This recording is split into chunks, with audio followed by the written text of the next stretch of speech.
I'd like to call the Committee of the Whole for the Village of Cary for Tuesday, May 19th, 2020 to order with roll call, please. Betts. Here. Collier. Here. Cavelli. Here. Kraus. Here. McAlpine. Here. Weinhammer.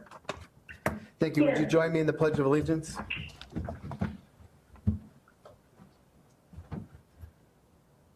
I pledge allegiance to the flag of the United States of America and to the republic for which it stands, one nation, under God, indivisible, with liberty and justice for all.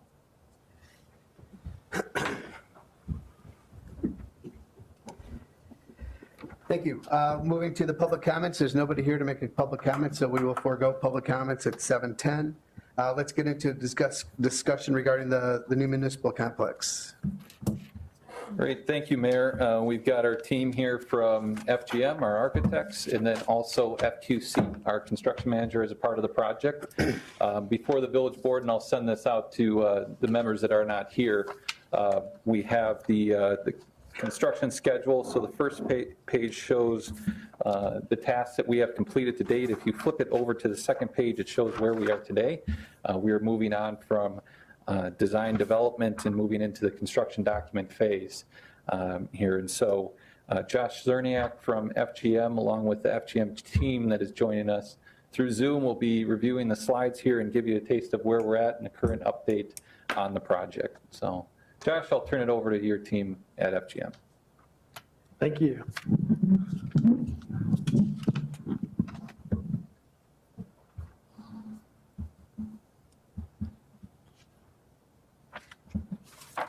Annabella, are you able to bring up the PowerPoint presentation? I'm trying to, but I believe I need to be given permission to share. That'd be Courtney. It says I cannot share the screen while the other participant is sharing. We have Rob here. It worked fine earlier, right? Can you try it now, please? We appreciate everyone's patience here as we go through this. Perfect. So, Okay, it's up on the screen now, Annabella. Okay, perfect. great.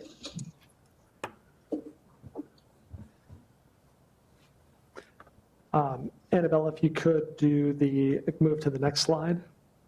Yes.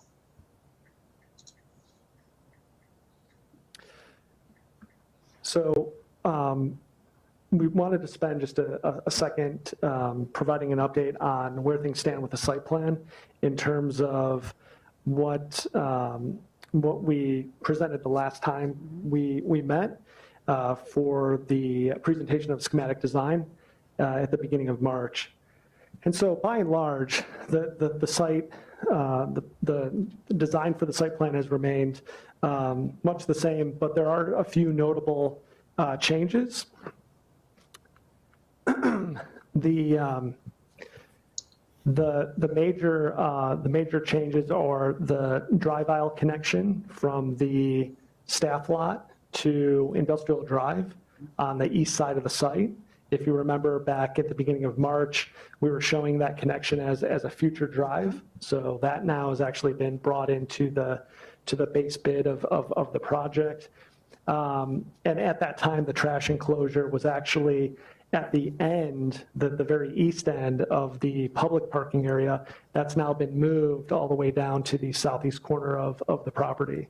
Additionally, as far as site access goes for the public, in schematic design, we showed a stair providing the access from the public parking lot down to Bond Out, and that's been replaced by a ramp to ease the accessibility from, or really to provide accessibility from the public lot down to the Bond Out area. Additionally, at the end of schematic design, there was not a outdoor patio area outside of the police break room, and that's now been added, and that's at the southwest corner of the principal building. Additionally, we've located, while it may not be the final location, we've identified a location for the monument sign on the corner of Industrial and Georgetown. So that's the kind of oval shape with a line through it that you're seeing in the northwest corner of the site. Annabella, if you could go to the next slide. So a quick breakdown for the building. The total facility is slightly over 22,000 square feet. And interestingly enough, and we've talked about this before, given the existing Village Hall and Police Station, where there's so much more area devoted to currently for Village Hall and not so much for police. For the new facility, as you can imagine, and as the Space Needs Program clearly demonstrated, that's completely reversed by large part in the new facility. So of that nearly 22,000 square feet or slightly over, 15% is for public use, 15% for Village Hall, 21% for shared staff support spaces, and then 49% for police. So we felt like those statistics were worth sharing. And we've not presented it kind of in those terms before. So certainly some good information from our design team.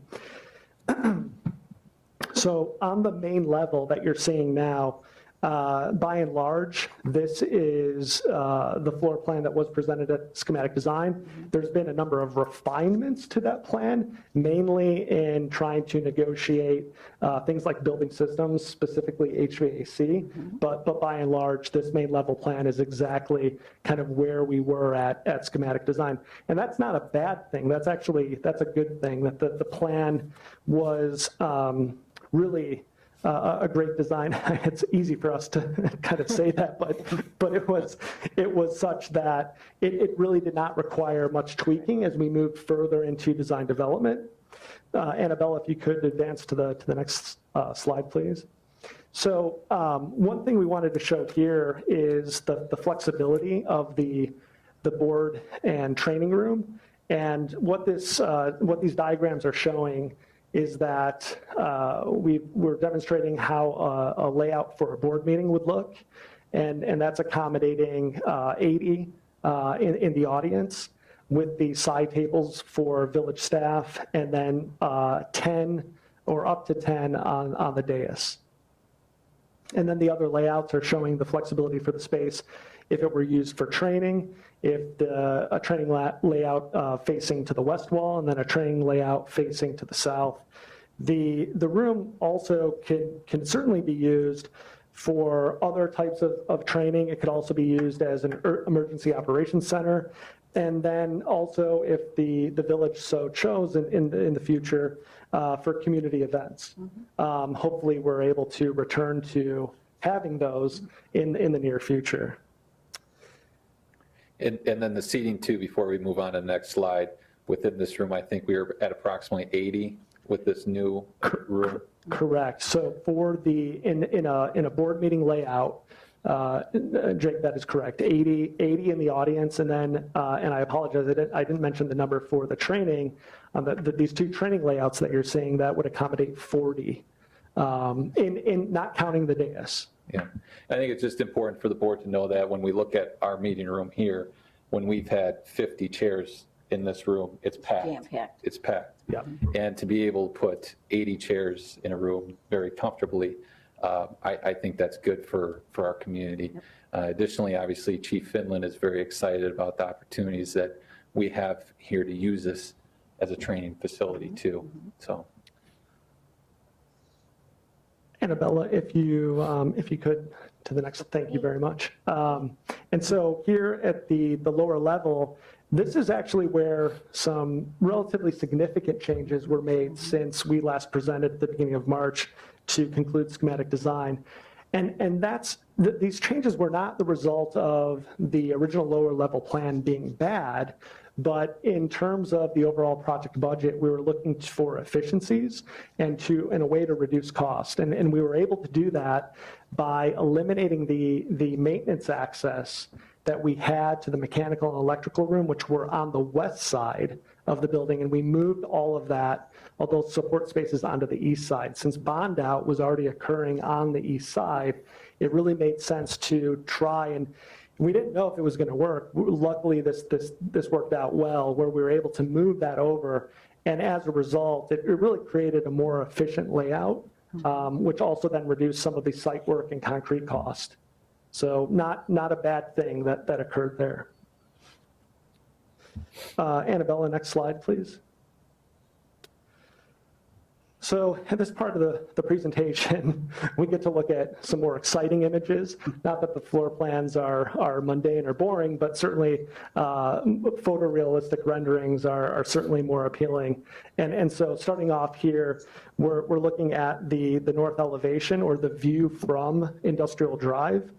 And one of the things that's worth noting here is given the slope on the existing site that we're going to use to the advantage, obviously, with the walkout lower level, it also allows us to have these steps that lead up to the main entrance. So it really gives the building this civic attitude that we always strive for in facilities like this.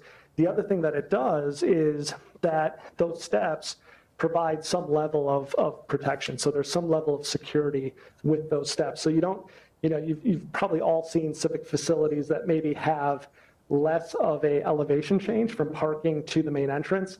And then you'll see a lot of bollards, concrete bollards, steel bollards, and sometimes those can be attractive, and not to say that we haven't designed facilities with those, but in this particular case, it really allows us not to have those and really kind of be inviting while also presenting kind of this passive security measure, if you will. The accessible ramp is actually located behind the signage wall, which in the rendering says the Cary Municipal Center. Next slide, please. So here is a view from the northwest corner. And one thing of note here, I pointed out where that accessible ramp is behind the signage wall. But in the foreground, that open glass corner is a multi-purpose conference room that not only can be used by village staff, but by the public as well. And certainly public coming in to meet with village staff. Next slide, please. So here we're looking at the west side of the building. So this would be the view from Georgetown. And here you're starting to see how that, I had mentioned the slope of the site before. So you're really seeing a much better, or you're getting a much better idea of how that slope works in with the building and how that lower level opens up to the south side of the site. The screened area is that outdoor patio that I had mentioned when we were going through the site plan. So that's immediately outside the police break room. Next slide, please. And as we take this tour around the building, as you're starting to see, we're going in kind of a counterclockwise fashion around the building. So this is the southwest approach. And now you're getting a much better view from that angle and showing again that the police break room, which is that open glass corner, the patio, and as we start to make the turn, next slide, please. Well, before we go there, here's kind of a night rendering or a dusk rendering, so you can really see how the building will kind of change its look and attitude as you progress from day to night. And certainly the building's presence during the day is its presence at night is equally as important, and kind of serving as a beacon for the community. So not only would you have that at the main entrance with any light that is spilling out the glass there, but you'd have that on the back side on the village staff and police side. Next slide, please. So here, which is more of a true kind of south elevation, you can see essentially smack dab in the middle is the main entrance for village staff, and then the sally port off to the right. You might be asking yourself, well, what is that? What is that lighter colored element that's sitting above the building? And that's actually rooftop screening that is blocking the view to the rooftop mechanical units that are on the facility. Next slide, please.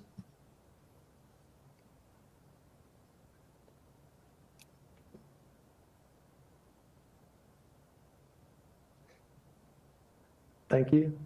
And so here, as we can continue the tour around, now we're looking at the, excuse me, the east side of the building.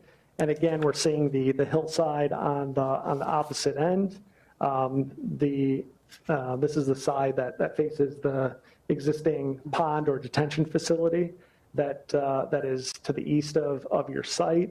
And here, again, I had mentioned that rooftop screening, so you can see what that looks like from this angle. And then you'll see some additional screening, or you see additional screening down kind of as towards the bottom of the slope. And what's hidden behind there is the emergency generator. To the left of that is the electrical transformer. And then just north of the emergency generator is that ramp, the switchback ramp that I mentioned earlier that gets you down to the bond out area.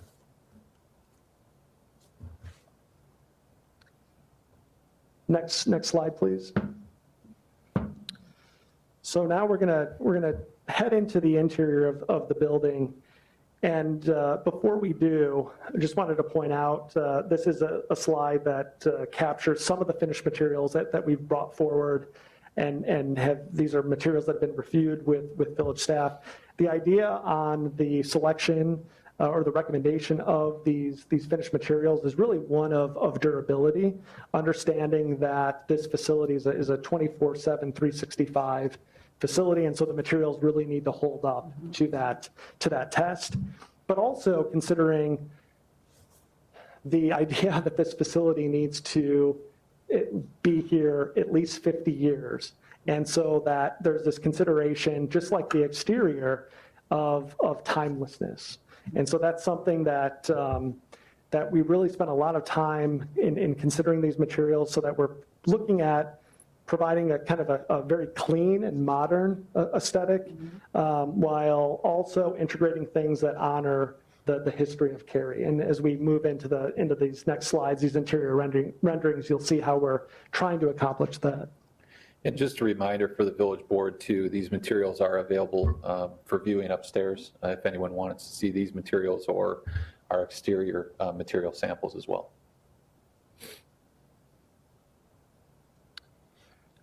So this is a rendering of right when you get into the main entrance vestibule.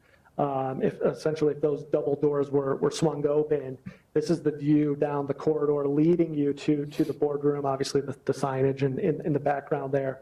But the idea with this corridor is that this is one of the spaces in which the village could display the many artifacts that you have, and then also look at integrating the great historical photos, but not in the sense of putting a small photo in a display case, which there are display cases in this corridor, but using some of the walls to do, a very large, and essentially treating the wall with a wall covering, the principal wall covering that we can apply these images to, which is one thing that you're actually seeing on the right here, where you're starting to pick up the Village of Cary signage. Next slide, please. So here, we've moved further into the lobby. We're looking back at the main entrance. The secure vestibule is off to the left. And as we kind of pan our way around, the toilet rooms are located behind that wall that has the historical photo on it. And then as we move further down, there's the wall with tile on it, and we come to the customer service counter for the village hall. And then off to the left is kind of an open seating area that has a view out to the parking lot. Next slide, please. And just one item on there, if we could go back, Annabella, please. And two, I think it's important to point out, just from an architectural feature for the village board, you'll see on the ceiling, what we've done here in working with FGM is that treatment from the exterior then comes into the interior. So it brings you in. As you come into the building, you see the same material treatment inside as you do outside. Jake, thank you for that, because our chief interior designer on the project, Reagan, told me, don't forget to point that out. And of course I did, but Well, you forgot. You saved me. But yeah, we were very pleased with that. It was, we saw it on another example of an FGM building that we looked at, a different kind of material, but liked how they were able to bring the exterior interior. Next slide, please. So now we've moved into the boardroom, training room, and this is a view looking to the west wall. And one of the things here that we're really excited about is this idea of what we refer to as a butterfly ceiling. It's really a V-shaped ceiling, but the idea that the focal point then certainly becomes that west wall and the Village of Cary logo. And we understand that might change, but nonetheless, there's an appropriate place for that logo to land. And then directly below that would be a series of 4 monitors that really come together. They're not, you wouldn't necessarily see a bezel around, so they work seamlessly together. So it presents a really large image to the audience in the space.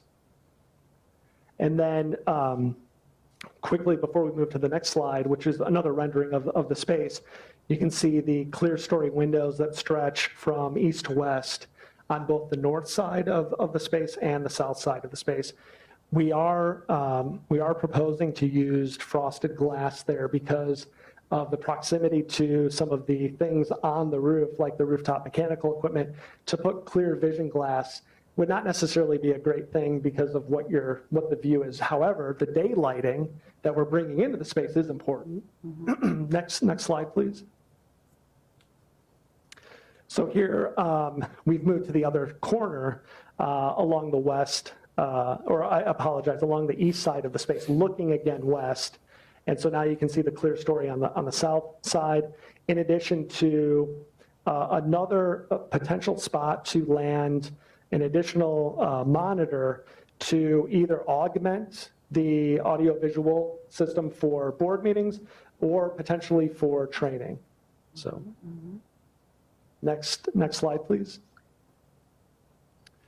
And then here, just showing a couple of renderings on the police side of the facility. So the police lobby, which is immediately off of that main entrance.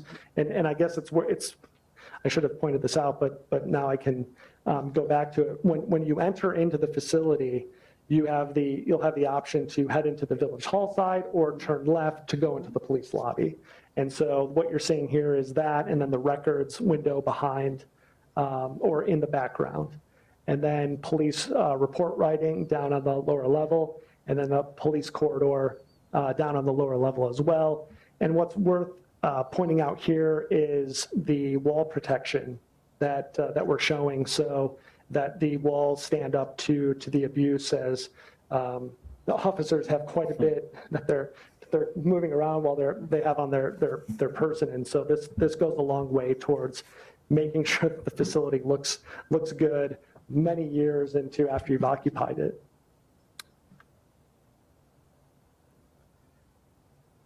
And that is the end of the PowerPoint. I would like to say that after we go through any questions that you may have, we do have an animation to show you. We're not sure if it's going to work, but nonetheless, we're going to give it a shot. And if it doesn't work, the village staff has the file, and they can share that with everyone. So it's an MP4 file, so you'd be able to play it on your own. So before we try to launch that, does anyone have any questions? I have a quick question. Police parking in the back, was the gate and all that system taken out of there, or is it just not in the drawing? Is it secured parking or not secured parking? We have removed the gate from the back parking lot. Did we add the covered parking back there? The covered parking is going to be an alternate right now. Okay. So Okay. it may get included. We just have to see how the budget Right, plays out. right. So, Why did we remove the secure parking? well, I would say there's a few reasons. Just looking around McHenry County, I don't know if I've seen that in McHenry County. That's what I was wondering. Yeah, Not common. and then secondly, obviously, the budget, in my eyes, is very important through this process. It's an expensive fence. Right. And then finally, I just say that we may need at some points to have some overflow parking when we have a meeting where maybe there's 80 people that show up for the meeting. Right. Some folks may need to park in the back. So there are several reasons why that decision was made. Okay, thank you. Any other questions from the remote trustees? Thank you. I'm excited to see the video. Great job. Oh, thank you. You guys have done a great job with it. Yeah, that's Thank you very awesome. much. I want this video. We'll see if it rolls. Ooh.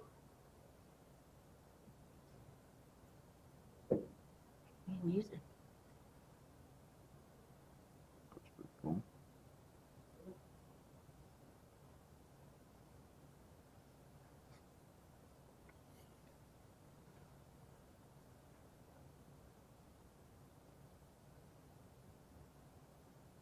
It's getting there, a little bit slower, but Yes, at least it's running. yeah, absolutely.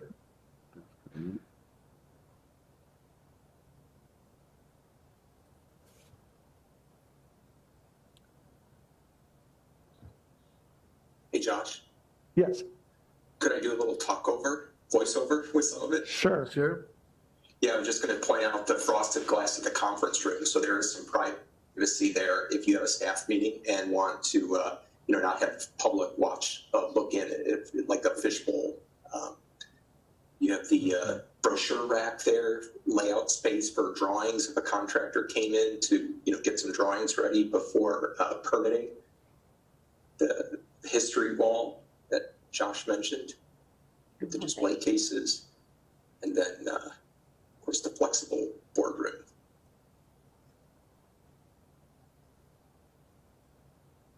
Looks great. Mhm, great job. Awesome. Thank you. Very nice. Did it? We good? Mhm.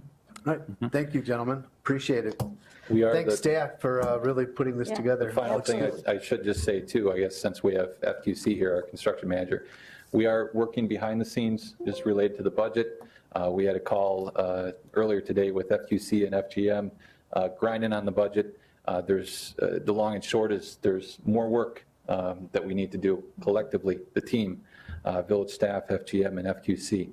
Our team is committed to do more work to make sure we come into alignment with the budget that the village board has set. But I just wanted to provide that to you since we do have FQC here, if there were any budget-related questions that the village board had. Sure, what's our biggest obstacle right now with the budget or where, Just getting everything to boil down. yeah. Jack? I didn't quite hear, I'm sorry, I didn't quite hear you. So where are we at within the budget of what we're looking at right now? What's your biggest obstacle or where are we Please challenge. challenged to get to? The biggest challenge is we're at the DD phase. FGM has done an exceptional job of putting together a very detailed set of design development drawings. But design development drawings are about 35–40% of the story. Is that fairly accurate? Okay. So we have about 35% of the information we need to give you a hard number. So it's the interpretation of all those pieces and parts and getting, in this particular case, the substance of what you see, Fred, we're confident in the budget. The inner workings of the building systems, the structure, mechanical, electrical, fire protection, technology, electric security, that's where that detail has to be flushed out so that we can bring more confidence to those numbers. Okay, thank you. Thank you, gentlemen. You're welcome. Thank you. Thank you very much.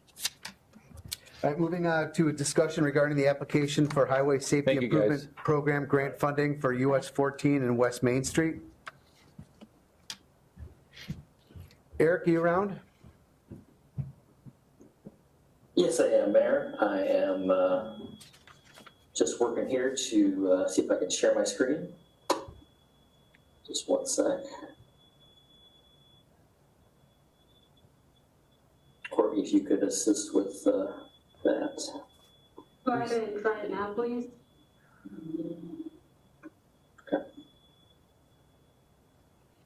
Perfect. All right, thank you. All right, as the board may recall, through our capital improvement program discussions and budget discussions, we identified a future project that could work to enhance the safety at the intersection of US Route 14 and West Main Street. That's a location that village staff and the police department have identified as having a significant frequency of crashes due to driver being confused or mistaken with regards to the correct movement that occurs from each lane. There's a high frequency of right angle and side swipe collisions to the tune of nearly 24 since 2016. So with that, staff has proposed a concept to help educate motorists as to which movement occurs in which lane. Right now, there are in-pavement lane markings that are the standard configurations that you see at most intersections. However, the unusual part of this intersection is that the through movement, the primary movement of Route 14, especially for westbound or northwestbound movements, the through movements are actually the right turn lanes because of the curve there, as opposed to what we normally traditionally call the through lane. That through lane is actually then a turn lane that has a control with a signal for moving into West Main Street into downtown. So this has been a project that's been our CIP for future consideration. However, since those budget discussions, we've been made aware of a call for projects by the Illinois Department of Transportation for their Highway Safety Improvement Program, or their HSIP grant. The application deadline is June 12th, and this grant would cover 90% of the Phase 2 and Phase 3 engineering and the construction costs. Our estimates, with some assistance from our on-call engineering, has determined that the project is about $83,000, of which the 90% will be grant covered, and then the balance could be actually eligible for use with our TIF number 2 funds, but there is a small increment available. So given the new grant opportunity that's out there, we're looking for the committee's direction and decision to apply for that grant and then utilize the TIF 2 funds if awarded for the local share. Since the project wasn't identified in our current fiscal year, given the uncertainty with the funding, we wanted to bring it to committee to get that direction to apply, as it is something that's outside the current budget, but is something that's easily facilitated without any general fund expenditures. So with that, I can answer any questions about the project concept, the process, or the application. Anybody have any comments for Eric or questions regarding the project, a potential project? I say apply. Yeah. Apply early, apply often. I think it's a good Yeah, I don't opportunity. have a problem with this either. This is Kim. I think this project makes complete sense. Thank Yep. you, Eric. Okay, I think you have some direction, Eric. Thank you. Thanks so much. And now finally, a discussion regarding supporting local businesses within the guidelines of Restore Illinois. As many of you know, we are trying to get out of this pandemic with as much business intact as possible right now. And I've been working with my counterparts through McHenry County. And as you know, we have submitted a letter to the governor asking for us to be excluded from the region that we're currently in because of our demographics and the numbers that we have just don't correlate with what's going on there. We have not received any word back from that.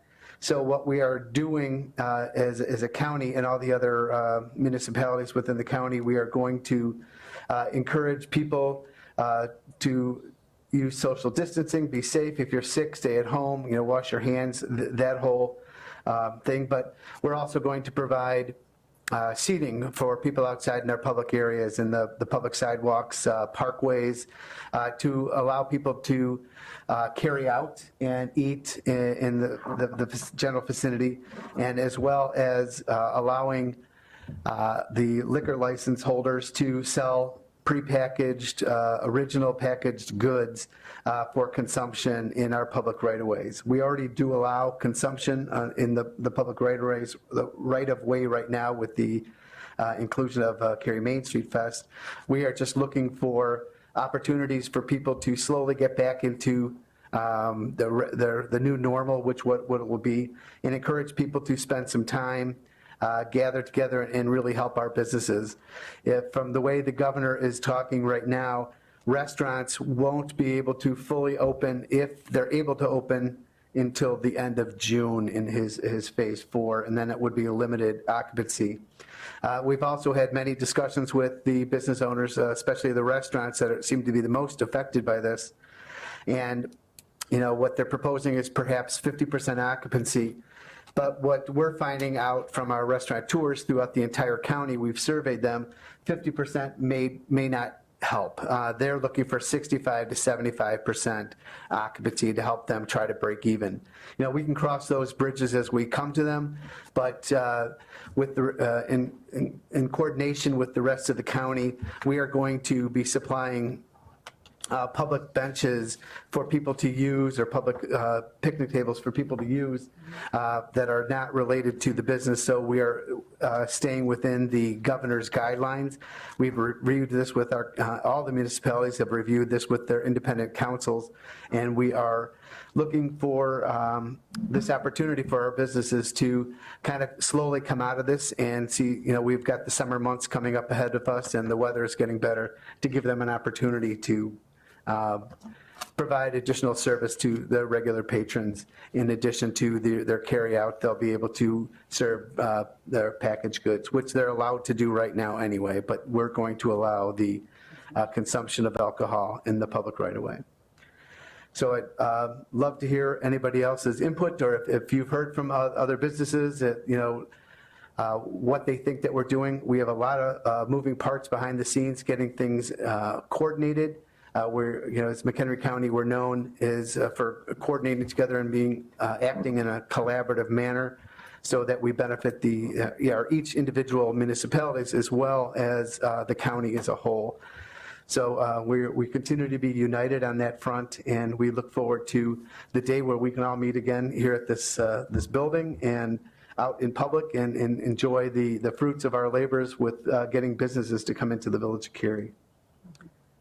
Does anybody have any comments with regards to this? With the tables that we're making, where are we going to be placing those? They're going to be scattered throughout the downtown, and we've isolated some areas. There's within the executive order, it will highlight the specific areas, mainly in the downtown district. We've isolated some areas down by Galati's. We've isolated some areas on Feinberg Court, on Silver Lake, to accommodate all the businesses that are around there. The parkways out by Spirit Water, where am I missing? So we're allowing some very detailed, very controlled areas that we're not. Downtown? In the downtown, out down is, you know, like in front of the ale house, the parkway there, because part of the order is that the restaurant owners can't serve the food outside. They can't use any of their, it's got to be completely detached from their business. So that's why we could use the public right away. That's why some municipalities jumped the gun on these things. They were supposed to all roll this out tomorrow, but they're adding, and we may think about this depending upon how it goes and the feedback we get, this closing down some parking stalls and putting picnic tables up, so and coordinating that off. Some municipalities don't have some of the public right-of-ways in their downtown that we do, so that they're utilizing parking stalls and some barricades to make it safe. But these will all be installed socially distant. We will encourage people to be responsible. We will encourage people to wear masks when they're in public. And if you've got a family of 4, 5, or 6, you can eat together. But if you're going out to meet somebody else, you have to be socially distant. Public Works is going to be manufacturing, or has manufactured, some smaller picnic tables that could fit in some of our little areas that we have in town, and those picnic benches will be brought back to Cary Lake at Rotary Park at a later time. They're going to be using some of the tables that we've purchased out there. And we're very fortunate that the Park District has granted us permission to use some of their picnic tables that they currently have in their closed parks. So it's been a united effort by a lot of different entities to try to make this happen. They see the value in bringing people together and getting our community strong again. So we're looking at all these different opportunities, and I suggest and encourage people to continue utilizing, I'm like out of breath, it's so hot with this mask on. It just keeps coming back. I don't know if that's good or bad. But to encourage the curbside, take your family out, take your friend or whatever, and sit outside, have a glass of wine, a bottle of beer, a can of beer, and continue ordering out. These restaurants are counting on us to come through for them, and these little efforts show that the village supports them, and we will do what we can to try to help them prevail and get out of this pandemic that we're in right now. So I got a quick question. Sure. Are we doing extra garbage cans and cleanup out there for people throwing stuff away, or no? That's what we go ahead. Yeah, we will have some garbage cans downtown. Obviously, we're kind of going on the fly here, and so we may need to adjust. I look at this whole situation that we need to be adaptable. We need to be flexible. Things are changing on a daily basis, so it certainly what happens today could be changed tomorrow. Right. So, within the order, they'll be able to serve alcohol from noon till 9 o'clock.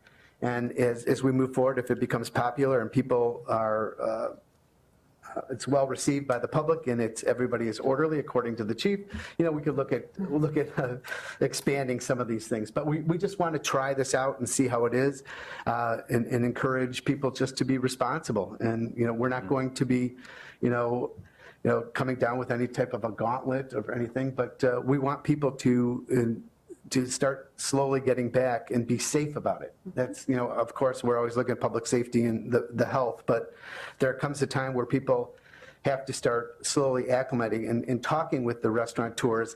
They're concerned about that. They're concerned about people even coming back October or September, October.